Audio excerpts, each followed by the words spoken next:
Hi guys, today I have 4K Ultra HD Action Cam by Icebox.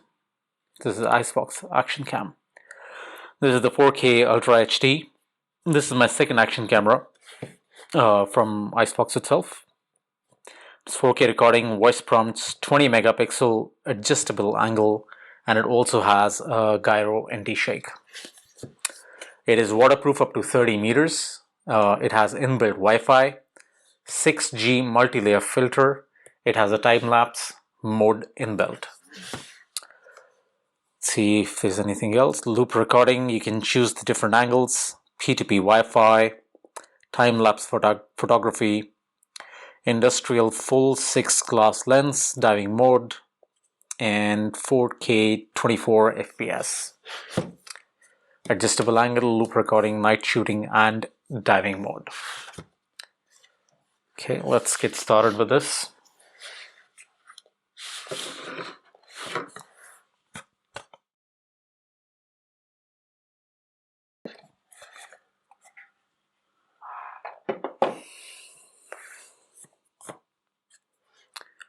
Alright, so that's the camera itself. Let's get that here.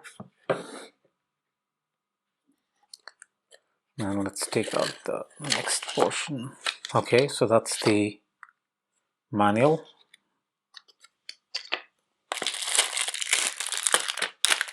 Straps, other stuff.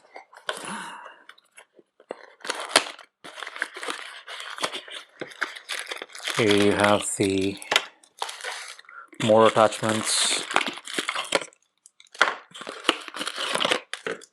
and a non-UK charging adapter.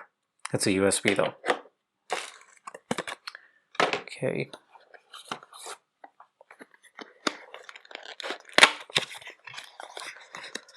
Alright, I don't think there's any point. Oh, there you go. So there are two adapters. That's nice. I was just going to give this as a negative point on this, but there's this UK adapter as well.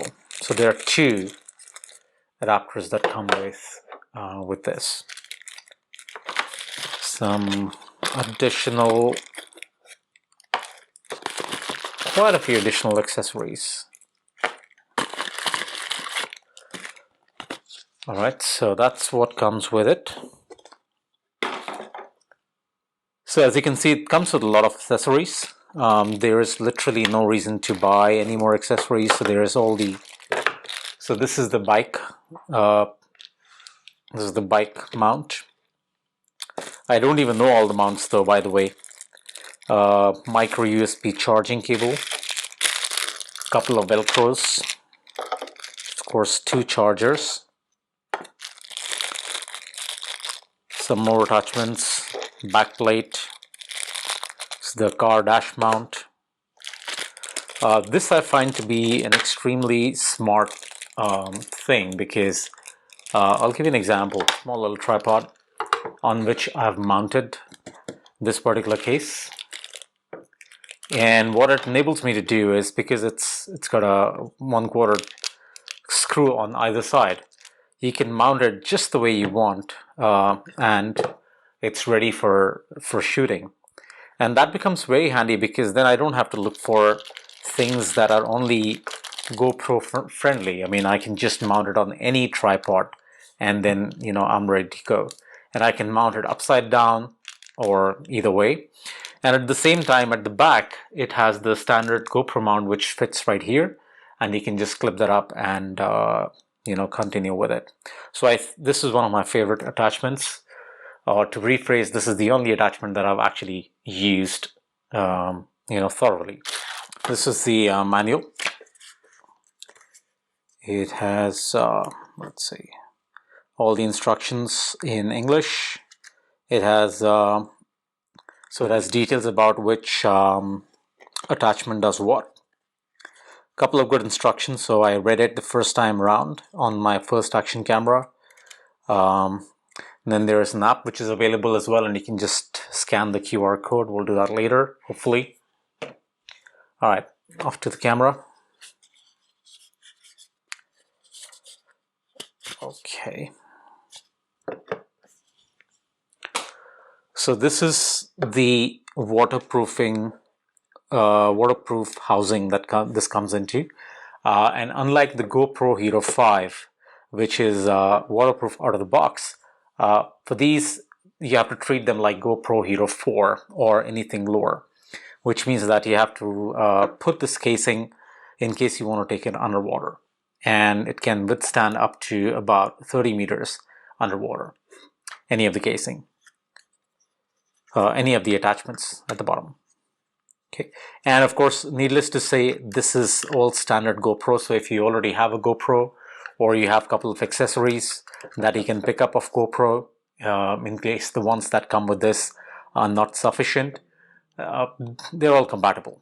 There's literally no problem in using GoPro accessories with this one. Let's take a look at the camera.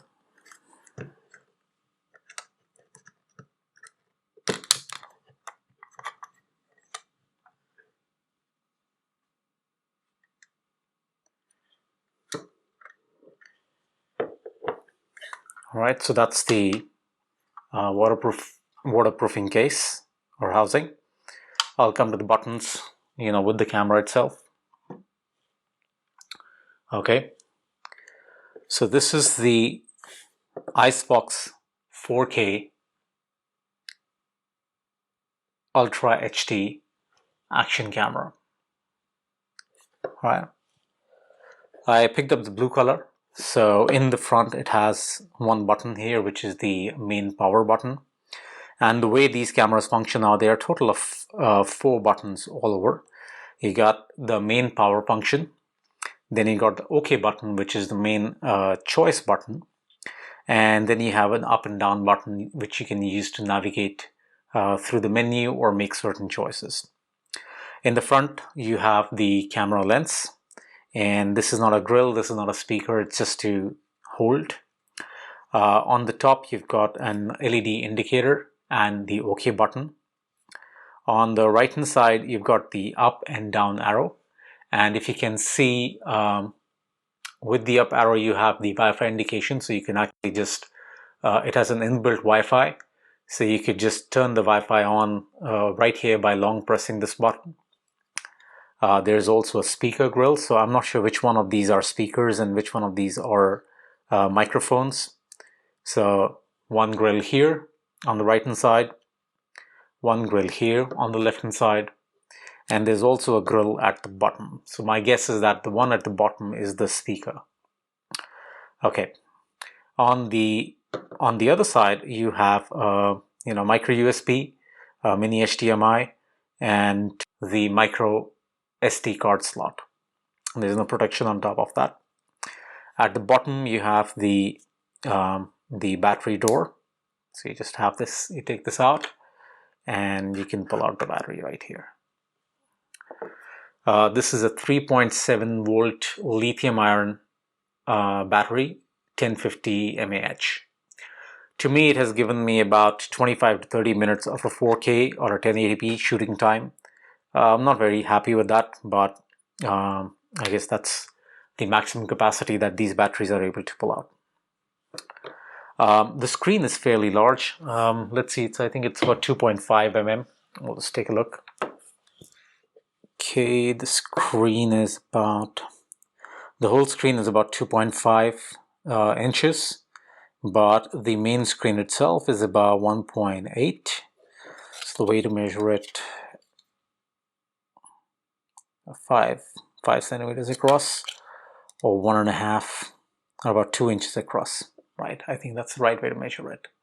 It's about 2 inches across. This is one of the larger screens as compared to the previous version of a 1080p. Okay, let's fire it up. So the moment you start with this button, press it once, the light goes up and the welcome screen comes in, and you are then welcome with the actual display. So I'm just going to show you that this is the actual display. So that's what it's doing right now. All right, and you can see that this is almost fisheye, so it is able to pick up even as close as this, and it's fairly clear on that. Okay, let's go through the menus now. So the finish here is very nice. It's actually it's nice to grip. It's fairly rough on the sides. It's soft rubber, but it gives you plenty of grip. So you can toggle through the options right here. Let's go through one by one. This one is what you want to look at to begin with. Okay, so you have four modes essentially. Number one is let's turn off the camera again just to be sure. So you have number one. The moment you come through, so the first thing is the video mode. The second time you press the menu button, it takes you to the still picture mode. The third time, it takes you to the display mode. If you have a CF card, sorry, not CF, if you have a micro SD card, it'll show you what you've shot so far. And last one takes you on the menu. So let's go through the menu options real quick. So the first one is resolution, and you can choose a full HD 60 frames per second, full HD 30 frames per second. I'm using the up and down button here to navigate through. Then you have an HD 120 frames per second, HD P60, HD 30.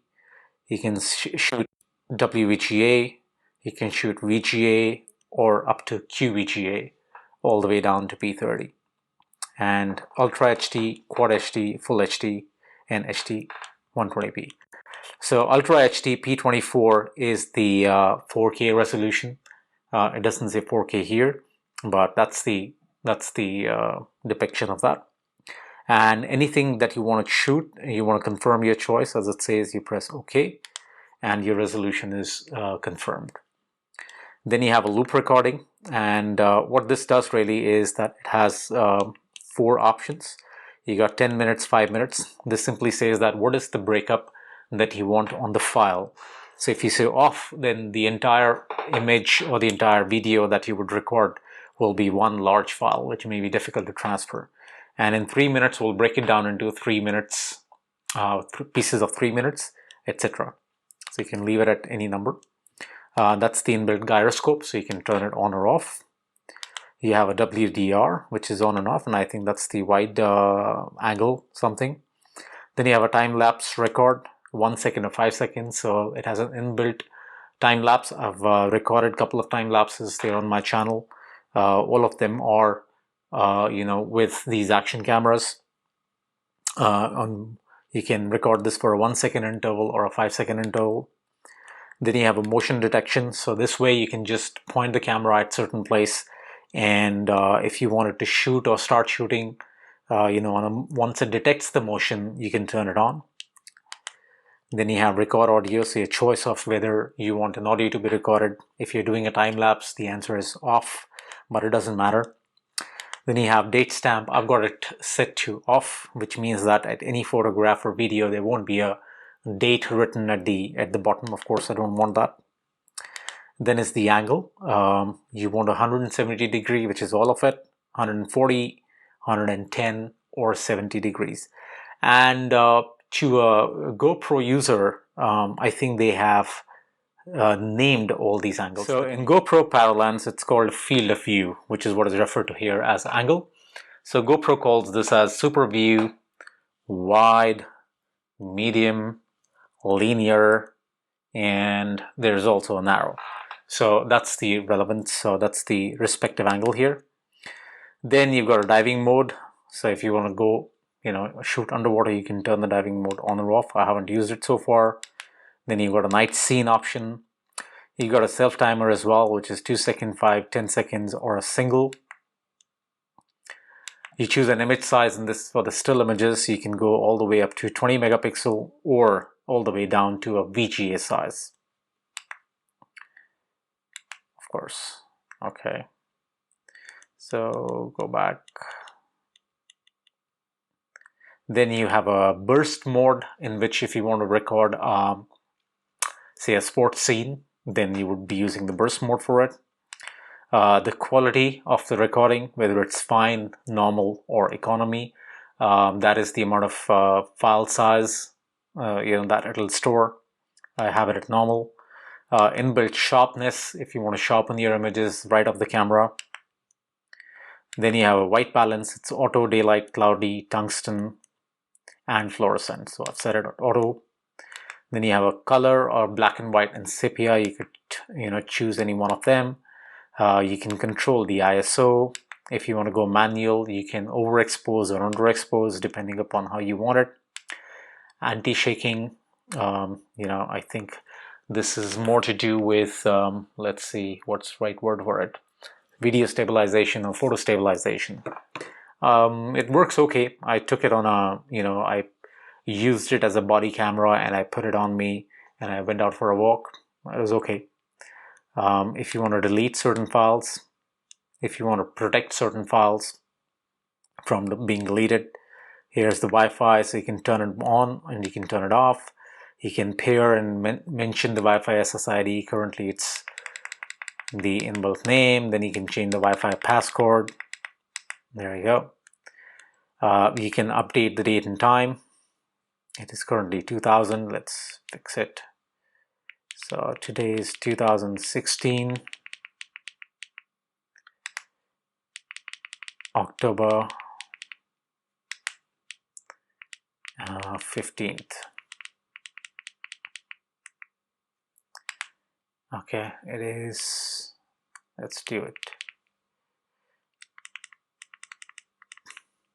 22, and yeah, that's fine.